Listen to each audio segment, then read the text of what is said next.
لیکن بهترین طریقه د شریعت څه ده او بهترین جوړه حضرت علی رضی الله عنه د حضرت فاطمه زهرا ده. د هغې زندګي هغې ته پیغمبر علیه السلام کوم وصیت کړی دی چې سړی د زنانې سره ښه سلوک، زنانه خوشحاله زندگی غواړي او خاوند خوشحاله زندگی غواړي، د دې په مابین کې زندگی څنګه خوشحالی ته راځي. پیغمبر علیه الصلاۃ والسلام چې حضرت علی رضی الله عنه ته خپله لور حضرت فاطمه زهرا په نکاح ورکړه، نو 2 میاشت مسجد نبوي کې نکاح وسوله، ډېره اسانه نکاح وه. 2 میاشتې بعد د مازدیګر لمونځ دی، حضرت علی راغلی، د الله رسوله ما ته خپله امانت په لاس راکړه، زه واده غواړم. پیغمبر علیه الصلاۃ والسلام ورته علی ته انتظار وکړه، واده به دې وسي. پیغمبر علیه السلام د ماښام لمانځه بعد چې کور ته راغلی، 2 رکعته سنت په کور کې کوي. د سنتو کولو څه وروسته مخکې له ام ایمن یې راوغوښته. ام ایمن د پیغمبر علیه السلام د مور مینځه وه او ډېره نیکه زنانه وه. پیغمبر علیه السلام به ویل که څوک د جنتي زنانې سره نکاح کوي د ام ایمن سره دې وکړي. نو بیا د هغې څه زید ابن حارثه نکاح وکړه، د هغې څه اسامه ابن زید بچی پیدا سو او اسامه ابن زید به پیغمبر علیه السلام ته ډېر محبوب.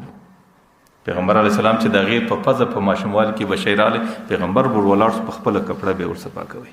حضرت عایشې ورته ویل د الله رسوله موږ ته وایه، ول بس پرېږده دا بچی ما ته ډېر ګران دی.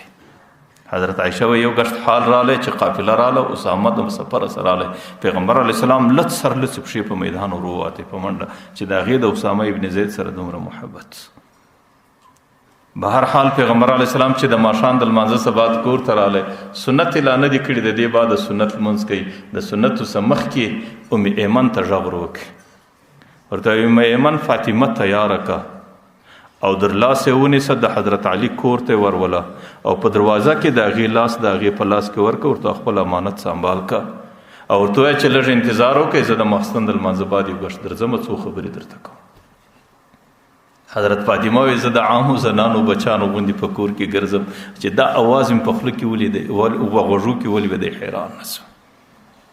بس د هغې دغه واده دی، نه د هغې سره خیشه سته، نه د هغې سره ورا سته، نه د هغې سره ډول سته، نه د هغې سره ډمامې سته. حالانکه د پیغمبر علیه السلام ډېرې زنانې خپلې هغه په دا وخت کې موجودې دي، یوه هم نه ورسره ځي. بس د ماخستن د لمانځه پر وخت باندې ام ایمن در لاس ونیوله، حضرت فاطمه زهرا د حضرت علی کور ته وروستله، دروازه یې وټکوله چې حضرت علی کور ته راووتی، باید په لاس یې په لاس کې ورکوي. پیغمبر علیه السلام خپل امانت سنبال که، زه د ماخستن د لمانځه بعد راځم. ماخستن لمانځه بعد چې پیغمبر علیه الصلاۃ والسلام ورله راغلی، باره یې دواړه مخ ته کښېنول، باره یې ورته لږ اوبه راوړئ.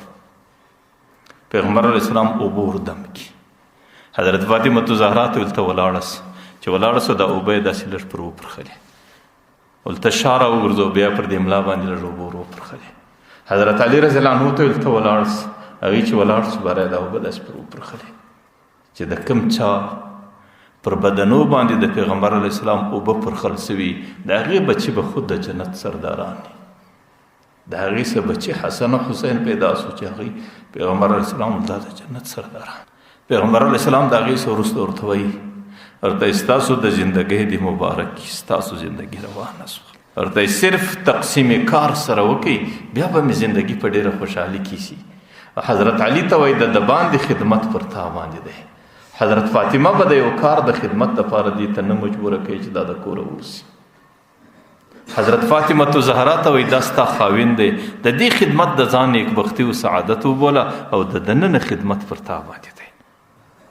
د پیغمبر علیه الصلاۃ والسلام د باندې سرسک راوړل او شی راوړل او سامان را پر کول او محنت او مزدوري کول، دا د حضرت علی رضی الله عنه ذمهواري وګرځوله.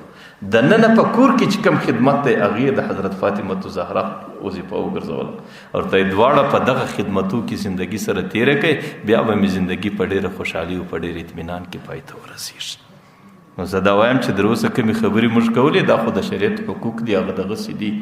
لیکن پیغمبر علیه الصلاۃ والسلام چې د خپلې بچې او د حضرت علی په مابین کې کم تقسیمي کار ورکړی دی، هغې ته ویلي دي چې علي ته به د باندې خدمت کوي او د باندې سامان به راوړي او فاطمې ته ویلي دي چې ته به د کور خدمت کوي، بیا به ستاسو زندګي په ډېره خوشحالۍ کې سره روانه وي.